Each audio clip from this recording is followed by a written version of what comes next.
Það var í þá daga. Það var ekki innan þjóðlaga. Ei orðin fornsaga, en þetta harmsaga. Karlmenn höfðu völd, síður en svo fengu konur sömu gjöld. Sömu vinnu unnu þau þó öll, þær héldu á Austurvöll. Það var mikið sem amað hafði að, baráttan hélt af stað. Ei henni lokið, eitthvað hefur þó fokið. Það var í þá daga, bíl ég var að draga. Við allt þetta afl, hrundi ég í skafl. Það mikið á mér mæddi, úr sárunum blæddi. Á sjúkrahús ég óð, það var feikið mikið blóð. Engar bætur ég fékk, á brotnum fótunum ég gekk. Vinnuveitandi mér ekkert gaf, þennan vinnustað ég yfirgaf.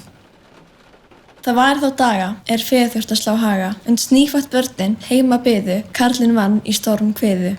Engir feður börnin ólu, jafnvel þó þau fengu hlaup á bólu. Börnin upplifðu söknuð þegar þau voru vöknuð. Það var árið 2000, þá breyttist allt, svo margfalt. Jafnréttið var meira, þá var svo mikið fleira sem feður gátu gert. Það var athuguna vert.